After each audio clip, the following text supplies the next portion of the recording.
साथियों नमस्कार। आज हम प्रश्नावली 3.2 के प्रश्न करेंगे और इससे पहले के जितने भी वीडियोस है वो सारे मैंने प्लेलिस्ट में डाल दिए हैं, तो आप प्लेलिस्ट में जाओ और सारे वीडियोस जो है आराम से देखो। तो देखो यहाँ पर जो हमारा पहला प्रश्न है वो है निम्नलिखित प्रश्नों में से प्रत्येक प्रश्न का उत्तर दीजिए। तो इसमें पहला प्रश्न है कार्तीय तल में किसी बिंदु की स्थिति निर्धारित करने वाली क्षैतिज और ऊर्ध्वाधर रेखाओं के क्या नाम है। ठीक है, तो देखो हमारी जो सबसे पहली वीडियो है यानी इंट्रोडक्शन वाली वीडियो, उसमें मैंने बताया था कि जो कार्तीय तल होता है उसमें दो रेखाएं होती है और दोनों रेखाएं एक दूसरे पर लंब होती है। जैसे ये जो पहली रेखा है इसे हम क्षैतिज रेखा कहते हैं और ये जो क्षैतिज रेखा है इसे हम एक्स अक्ष भी कहते हैं। ठीक है, और इसके लंब यानी 90 डिग्री कोण पर एक रेखा और होती है। ये जो रेखा होती है ये ऊर्ध्वाधर रेखा होती है। ठीक है, और इसे हम क्या कहते हैं, वाई अक्ष भी कहते हैं। समझ गए? तो इसका उत्तर क्या हो जाएगा, जो क्षैतिज अक्ष है, क्षैतिज रेखा जो क्षैतिज रेखा है वो तो हमारी हो जाएगी एक्स अक्ष और जो ऊर्ध्वाधर रेखा है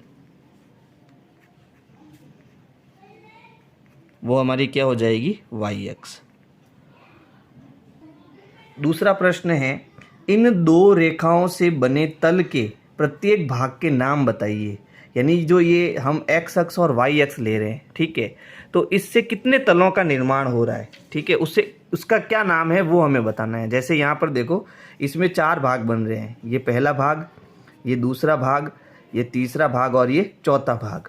और इन सभी भागों को हम क्या कहते हैं, चतुर्थांश कहते हैं। क्या कहते हैं, चतुर्थांश। तो हमारा उत्तर हो जाएगा चतुर्थांश। तो हमारा उत्तर हो जाएगा क्षैतिज और ऊर्ध्वाधर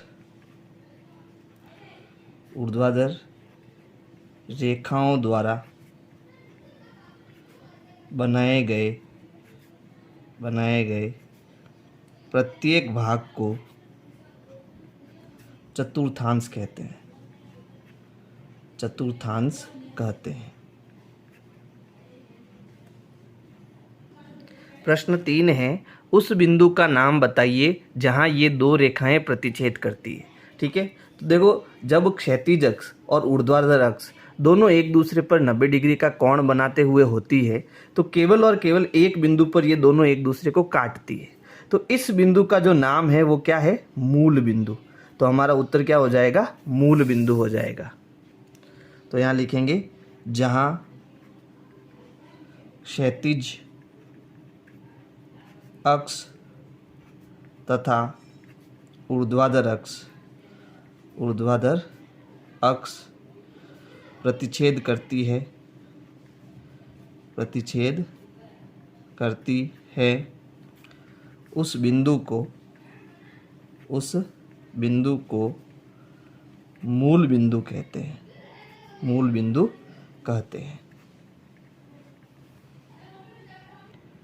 प्रश्न संख्या 2 है आकृति 3.14 देखकर निम्नलिखित को लिखिए।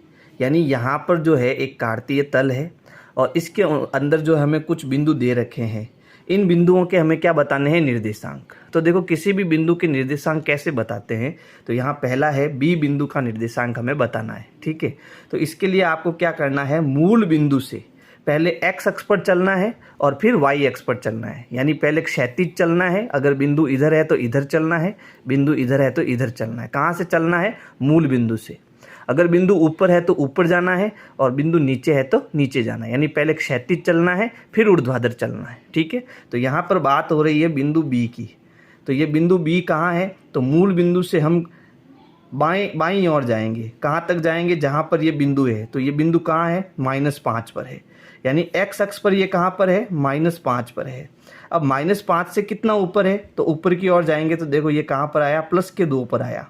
ठीक है, तो इसके निर्देशांक क्या हो गए, -5 और 2। यानी मूल बिंदु से पहले -5 चलेंगे फिर ऊपर +2 चलेंगे। यानी पहले हमें x चलना है फिर y चलना है। यही निर्देशांक ज्ञात करने का तरीका होता है। ठीक है, तो बिंदु B के निर्देशांक क्या हो जाएंगे, -5 और 2। ये हमारा उत्तर हो जाएगा। दूसरा है सी के निर्देशांक। तो सी कहाँ है, देखो यहाँ पर है, ठीक है। तो पहले हम मूल बिंदु से किधर जाएंगे, दाईं ओर जाएंगे। तो यहाँ से ये कितने कदम दूर है, 5 कदम दूर है। तो एक्स अक्ष हमारा कितना हो गया, 5। और वाई के निर्देशांक क्या हो जाएंगे, तो यहाँ से नीचे की ओर जाएंगे जहाँ पर बिंदु है, ठीक है। तो यहाँ कहाँ पर आ रहा है, -5 पर। तो इस बिंदु के निर्देशांक क्या हो गए, 5, -5।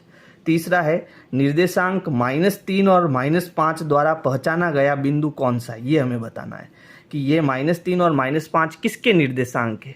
तो देखो यहाँ एक्स अक्ष हमारी क्या है, -3। तो मूल बिंदु से माइनस के जो निर्देशांक है वो किधर होते हैं, बाईं ओर होते हैं। तो हमें बाईं ओर -3 तक चलना है, -1, -2 और -3।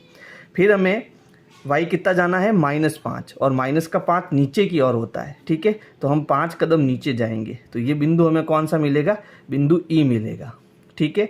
इसके x के जो निर्देशांक है वो है -3 और y के जो निर्देशांक है वो है -5। तो ये हमारा बिंदु क्या हो गया, बिंदु ई हो गया, और ई हमारा उत्तर हो जाएगा। चौथा देखो निर्देशांक 2-4 द्वारा पहचाना गया बिंदु कौन सा है वो बताना है। तो x अक्ष पर है +2, तो मूल बिंदु से हम दाईं ओर जाएंगे, कितने कदम, 2 कदम, 1, 2। तो ये हमारा हो गया x निर्देशांक। y निर्देशांक कितना है, -4, माइनस यानी नीचे जाना पड़ेगा। तो देखो 4 कदम नीचे जाएंगे, 1, 2, 3 और 4, यानी वो कौन सा बिंदु है, जी बिंदु है, जिसमें x का निर्देशांक तो कितना हो गया, +2 और y का निर्देशांक कितना हो गया, -4। तो वो बिंदु हमारा कौन सा हो जाएगा, जी हो जाएगा। अगला प्रश्न है 5वां, डी का हमें भुज बताना है। तो देखो पहले हम डी के निर्देशांक ज्ञात करते हैं। डी बिंदु कहाँ पर है, तो डी बिंदु जो है हमारा यहाँ पर है ना। अब देखो पहले इसके निर्देशांक क्या है, तो 0 से हम 6 कदम चलेंगे। तो x का निर्देशांक आएगा 6, और ऊपर चलेंगे तो y का निर्देशांक कितना आएगा, +2। तो इसके निर्देशांक हो गए 6 और 2। देखो x का जो निर्देशांक होता है उसे हम भुज कहते हैं, और y का जो निर्देशांक होता है उसे हम कोटि कहते हैं, ठीक है। तो यहाँ बिंदु डी का भुज क्या हो जाएगा, तो भुज हमारा कितना हो जाएगा, 6 हो जाएगा, ठीक है। अगर कोटि पूछता तो कोटि कितनी हो जाती, 2 हो जाती, ठीक है। अगले में देखो बिंदु एच की कोटि बतानी हमें। तो हम एच के पहले निर्देशांक ज्ञात करेंगे।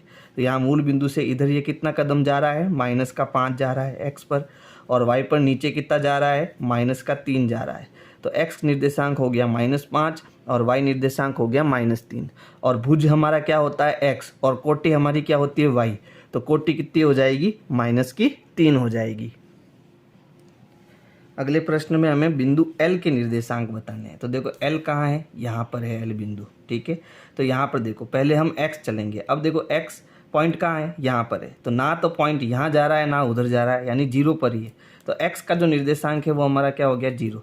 लेकिन वाई का निर्देशांक ऊपर की ओर कितने कदम जा रहा है, 5 कदम। तो वाई का निर्देशांक क्या हो गया, 5। तो बिंदु एल के जो निर्देशांक है वो क्या हो जाएंगे, 0,5 हो जाएंगे।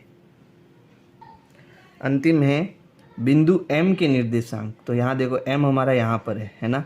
और देखो पहले हमें x का निर्देशांक बताना है। तो x पर ये कितना कदम जा रहा है, -3 जा रहा है।